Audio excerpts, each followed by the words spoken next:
किसी भी जाति की महिला हो उनको पढ़ने का अधिकार नहीं था, उन्हें घर से बाहर निकलने का अधिकार नहीं था। शिक्षा वो शेरनी की दूध है, जो इसे पिएगा वो डालेगा। दोस्तों, जिंदा जलाया जाता था पुरुषों के साथ में। देश के निर्माता है और हमारे देश की आत्मा है। बाबा साहब की तस्वीर लगी हुई है।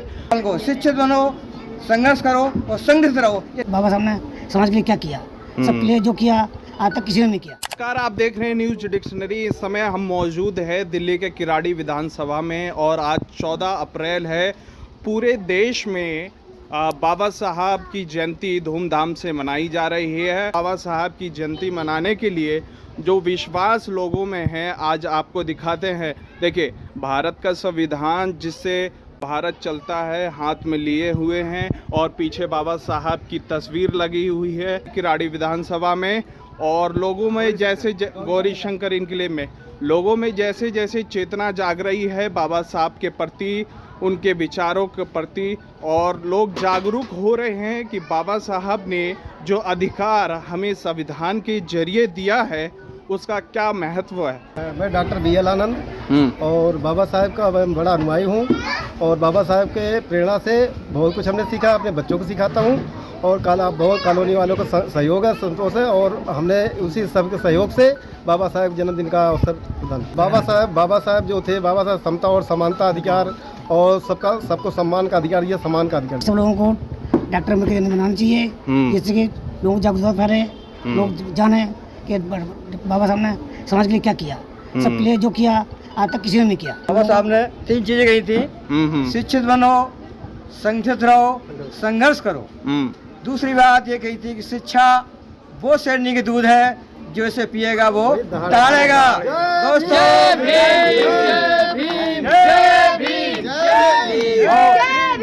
संविधान के महानायक भीमराव अम्बेडकर भारत रत्न, जिन्होंने एक बात कही थी कि न कोई ऊंच है न नीच है, समानता की बात कही थी।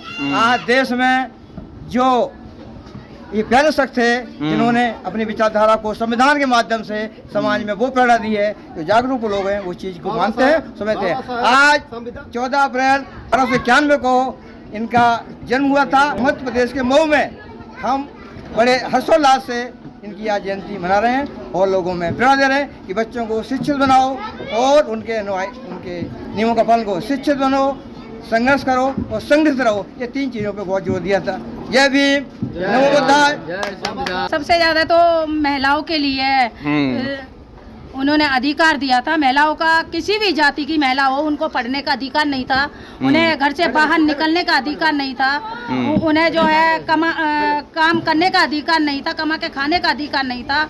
और अक्सर ज़्यादा कर तो जो लेडीज विधवा हो जाती थी उसको जो है जिंदा जलाया जाता था पुरुषों के साथ में। और अगर उसको जलाते नहीं थे तो उसको कैद करके अंदर कमरे में रखा जाता था और उसको जो है किसी भी पराये पुरुष थे या किसी पराई महिला से बात करने का अधिकार नहीं था। वो महान बाबा साहब भीमराव अम्बेडकर जी ने वो बहुत बड़ा महिलाओं के लिए दिया है और हर लड़की को, हर लड़के को, सबको पढ़ने का अधिकार दिया है। अम्बेडकर संविधान निर्माता नहीं बल्कि देश के निर्माता है और हमारे देश की आत्मा है। जय भीम, जय भीम, जय भीम।